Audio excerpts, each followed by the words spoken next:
Hello all, welcome to our channel Jo arts and creatives. இன்றைக்கி நம்ம இந்த வீடியோவில் பீட்ஸ் வச்சு ப்ரேஸ்லெட் மேக் பண்ணுறது எப்படின்னு பார்க்கலாம். அதுக்கு இப்போ நான் கிறிஸ்டல் டேக் எலாஸ்டிக் எடுத்திருக்கேன். இது 0.8. இது ரொம்பவே ஃப்ளெக்சிபிளாக இருக்கும், கொஞ்சம் திக்காகவும் இருக்கும். இதுலேயே நம்ம நம்பர் கம்மியாக இருக்குது, அதாவது 0.7 ஆர் 0.6 எல்லாம் எடுத்துக்கிட்டோன்னா கொஞ்சம் தின்னாக இருக்கும். 0.8 விட திக்னஸ் கொஞ்சம் கம்மியாக இருக்கும். இப்போ நான் கிராக்கிள் பீட்ஸை எலாஸ்டிக்கில் ஒவ்வொரு பீடாக கோர்த்து எடுத்துக்கிறேன். இது நம்ம எலாஸ்டிக் ரோலோடே வச்சுருக்கலாம், கட் பண்ணி எடுத்து ஒர்க் பண்ணணும்னு இல்லை. அப்புறம் இது கொஞ்சம் ஜெல்லி பீட்ஸ் எடுத்துருக்கேன். இது கிராக்கிள் பீட்ஸ், இது ஜெல்லி பீட்ஸ். இது ரெண்டுமே நிறைய கலர்ஸ் அவைலபிளாக இருக்குது. உங்களுக்கு தேவைப்படுற கலர்ஸ் பார்த்து வாங்கி ஒர்க் பண்ணுங்கள். இது நான் எடுத்துருக்க பீட்ஸோட சைஸ் என்னென்னா 8 mm. 8 mm வர டைமில் கொஞ்சம் பெரிய சைஸாகவே இருக்கும் பீட்ஸில் இருக்க ஹோல்ஸும். ஃபுல்லாக கோர்த்து எடுத்துக்கிட்டேன். அதை எப்படி நாட் போடுறது அப்படின்னு பார்க்கலாம்.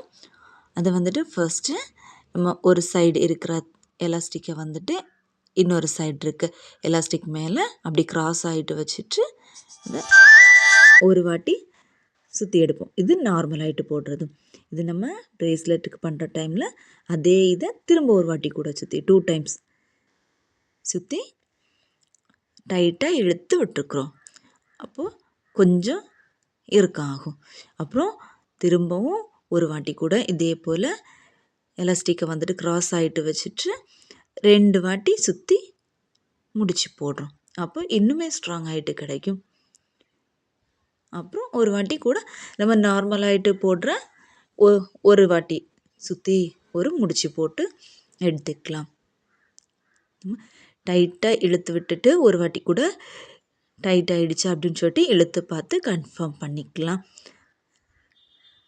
எலாஸ்டிக் ஸ்ட்ராங்காகவும் இருக்கும், அதனால நம்ம இழுத்து டைட்டாக முடிச்சு போடுற டைமில் கட் ஆகாமல் இருக்கும். அப்புறம் நாட் போட்ட இடத்த கொஞ்சம் டைட் பண்ணிக்கிட்டு மீதி இருக்க எலாஸ்டிக்கை கட் பண்ணி எடுத்துக்கலாம்.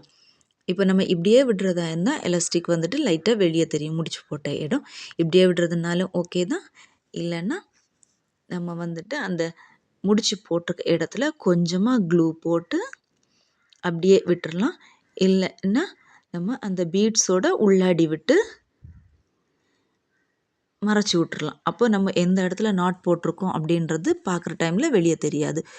ஃபுல்லாகவுமே பார்க்குறதுக்கு நீட்டாக இருக்கும். எந்த இடத்துலையுமே முடிச்சு எதுவுமே தெரியாது.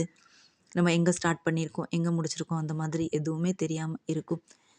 நம்ம க்ளூ போட்டுட்டு பீடை மட்டும் கொஞ்சம் இழுத்து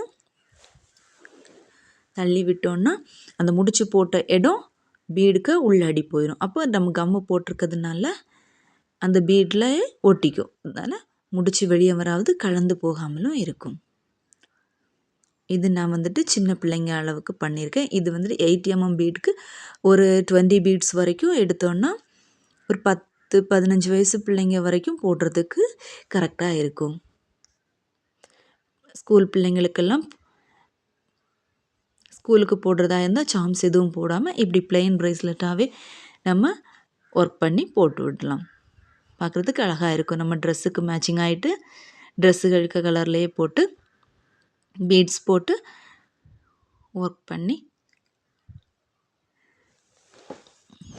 ஸ்கூலுக்கும் போட்டு விடலாம் பசங்களுக்கு. நீங்களும் ட்ரை பண்ணி பாருங்கள். தேங்க்யூ.